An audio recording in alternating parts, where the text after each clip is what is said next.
السلام عليكم حبايبي، ازيكم عاملين ايه؟ يا رب تكونوا بخير. معاكم ياسمين نظمي من قناه جوري لتعليم الكروشيه. النهارده ان شاء الله هنعمل مع بعض جراب الموبايل او شنطه كروس صغيره مزدوجه بجنبين بطريقه حلوه جدا. انا اشتغلت مكان هنا للموبايل ومكان هنا تحطي فيه فلوس او زي ما انتي حابه.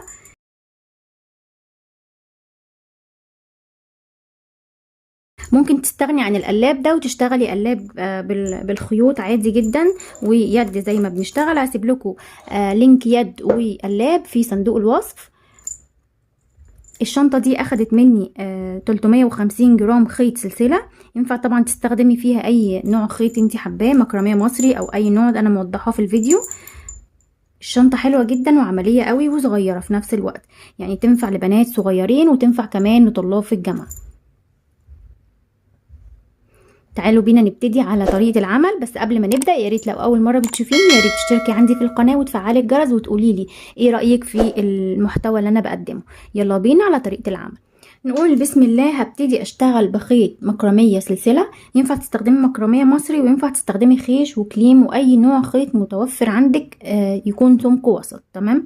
وهشتغل معاه بقلاب جلد، بيبقى معاه كبسولة بالشكل ده كده، بيبقى معاه يد كروس. تمام. ينفع طبعا نستغنى عن القلاب واليد ونشتغلهم احنا بنفسنا بنفس نوع الخيط. هسيب لكم لينك قلاب ينفع للكروس دي في صندوق الوصف.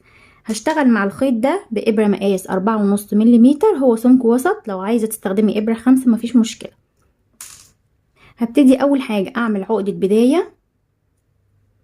عقدة البداية دي أنا هشتغل فيها فهعتبرها سلسلة، وهشتغل عليها 18 سلسلة.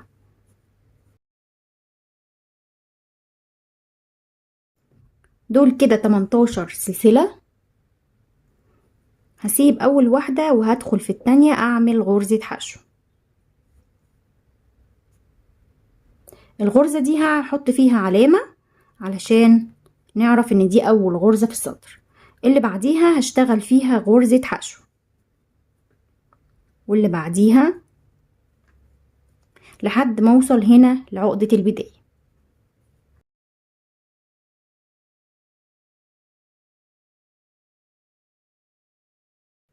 كده انا اشتغلت 17 غرزة حشو. فاضل معايا عقدة البداية دي هشتغل فيها 3 غرزة حشو.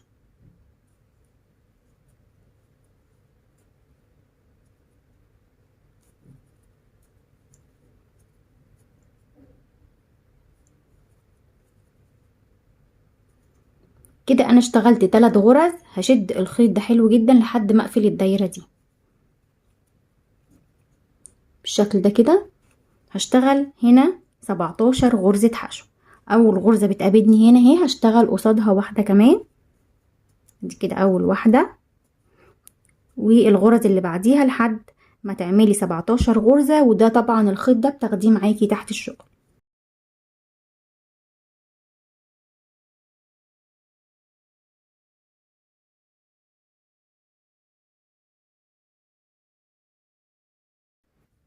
خلصت السطر كله، فاضل معايا بس اخر غرزة هشتغل فيها 2 غرزة حشو. ادي اول غرزة وادي تاني غرزة. تالت غرزة دي هشتغل فيها، المفروض اقفل، عايز تقفلي بمنزلقة تمام، انا مش هقفل، هشتغل هنا على طول 2 غرزة حشو. ادي اول غرزة وهنحط فيها العلامة، وفي نفس المكان هشتغل تاني غرزة. ده كده اول تزايد في السطر الجديد.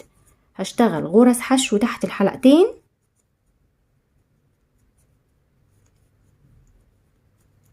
بالشكل ده كده لحد ما اوصل للتلاتة التزايد اللي هنا.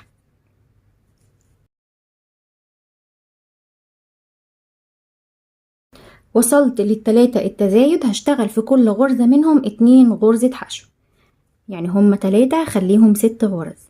ادي اول غرزة، تاني غرزة كده، ده اول تزايد. هشتغل اللي بعديها برضو 2 غرزة حشو.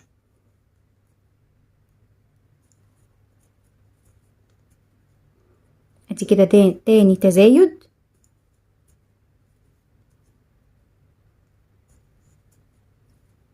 وده تالت تزايد. دول كانوا 3 غرز خليتهم 6 غرز. هشتغل الغرز دي كلها كل غرزة لحد ما اوصل للاتنين التزايد اللي هنا.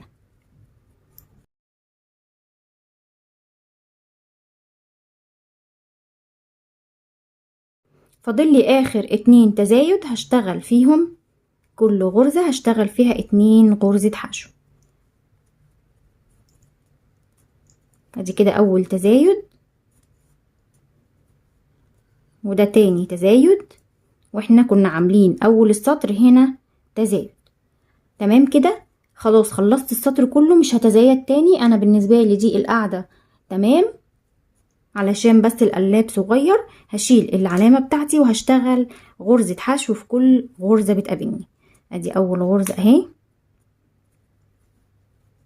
هشتغل بعد كده في الغرزة اللي بعديها، وهبتدي اشتغل غرزة واحدة بس في كل الغرز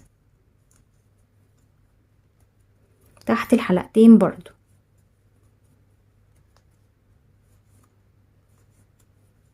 طبعا ملاحظين ان هي بتقوس مني كده، هعدل الشغل واخلي التقويصة دي على جوه عشان ده هيبقى الداخل وده الخارج.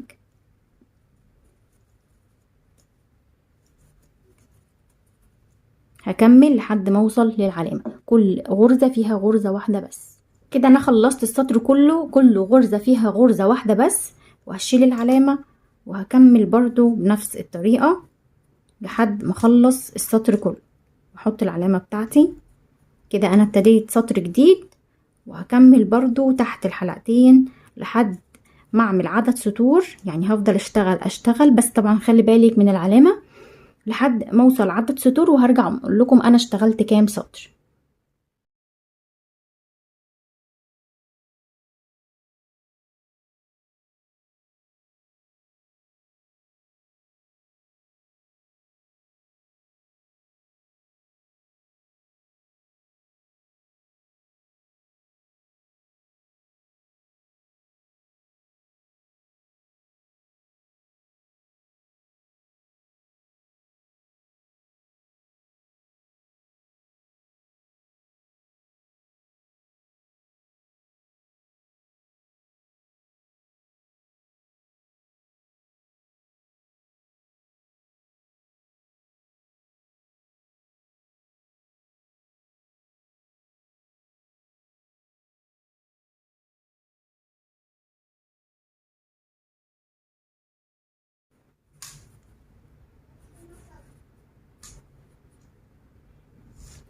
زي ما انتوا شايفين هي متماسكة وشكلها حلو جدا ونظيفة من الداخل. انا اشتغلت سطرين تزايد و22 سطر ثبات، يعني مجموع كلي 24 سطر. تمام، عايزة تكبريها اكتر من كده زي ما انت حابة، لو عايزة تقلليها زي ما انت حابة، بس برضو هو يعني ده المقاس المناسب للقلاب. نبتدي بقى ندخل على القطعة التانية. هبدأ معاكم اشتغل الجزء التاني من الشنطة. اشتغلت نفس عدد اللي ابتدينا بيه هنا بالظبط، 18 غرزة. وهشتغل 3 تزايد برضو في الجنب ده وفي الجنب ده، وهشتغل دورين بس تزايد اهو. تمام، وبعد كده هشتغل دورين ثبات.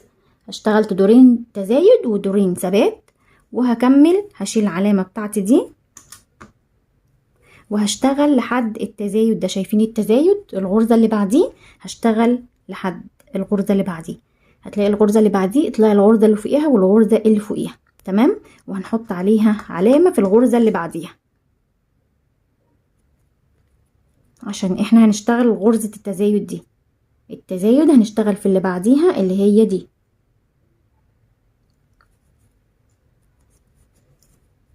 ادي غرزة والتانية وادي التالتة. يا رب بس يكون الشرح واضح. بصوا حبايبي، هتلاقوا هنا غرزة تزايد اهي، شايفينها؟ دي اخر غرزة تزايد. الغرزة اللي بعديها هتشتغليها، يعني اهو الغرزة اللي فوقيها والغرزة اللي فوقيها هتشتغليها كمان غرزة بس، مش تشتغلي تاني. الاتجاه التاني برضو هنعلمها التزايد اهو في الغرزة اللي بعديها. ادي اخر تزايد معانا، الغرزة اللي بعديها هتعلمي الغرزة اللي بعديها عشان دي اخر غرزة تشتغلي فيها. ادي التزايد وادي الغرزة اللي بعديها، احنا هنعلم الغرزة اللي بعديها. تمام، طيب العلامتين دول احنا مش بنشتغل فيهم. اوكي، بعد كده هنرتفع سلسلة وهنلف الشغل بتاعنا وهنشتغل تحت الحلقتين غرزة حشو.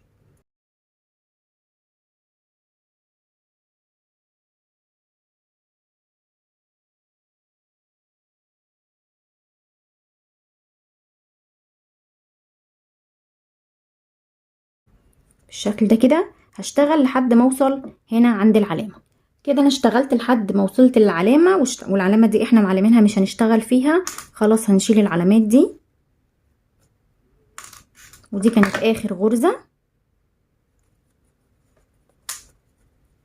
هرتفع سلسلة وهلف الشغل بتاعي وهشتغل على كل تحت حلقتين غرزة حشو لحد ما اوصل لاخر غرزة انا اشتغلتها هنا.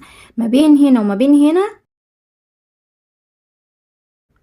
14 غرزة حشو، 14 غرزة انا ما اشتغلتش عليهم.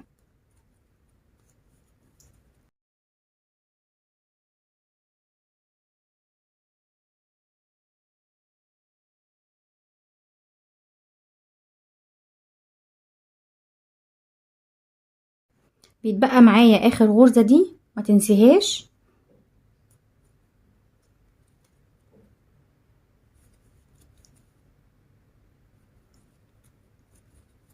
وهرتفع سلسلة والف الشغل بتاعي وهشتغل برضو تحت الحلقتين، وهكذا هفضل رايحة جاية لحد ما اطلع بجسم الشنطة ما عدا المكان ده اللي ما بشتغلش فيه.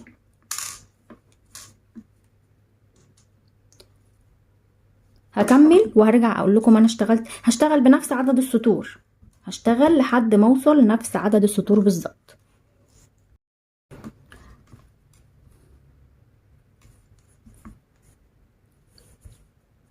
بقت معايا بالشكل ده كده. طبعا احنا مش بنشتغل هنا علشان لما نحط القطعة دي على القطعة دي ونخيط يبقى معانا جنب واحد بس هنا.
زي ما انتوا شايفين كده هي بقت بالشكل ده كده، وهي نظيفة جدا من جوه زي ما انتوا شايفين. وكمان مش صغيرة بالنسبة لجراب موبايل، لا هي كبيرة وهتاخد معاكي كمان كذا حاجة. هنبتدي بقى نركب القلاب بتاعها. هركبه خياطة عادي جدا بنفس الخيط.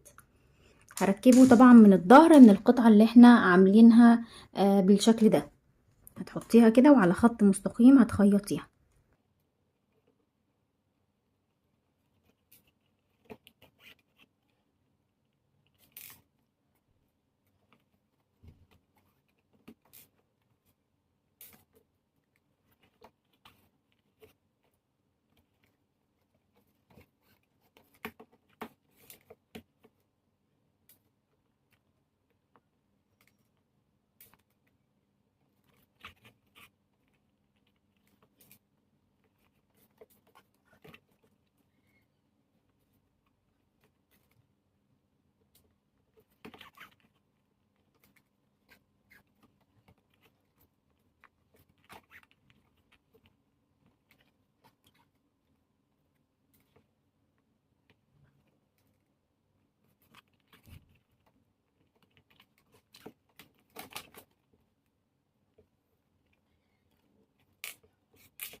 وده حبايبي الشكل النهائي بتاع الشنطه. لو عجبتك الشنطه يا ريت تشتركي في القناه وتفعلي الجرس وتسيبي لي كومنت تقولي لي ايه رايك في الشنطه، وبتشاهديني من اي بلد. وانتظروني ان شاء الله في فيديو جديد. والسلام عليكم ورحمه الله.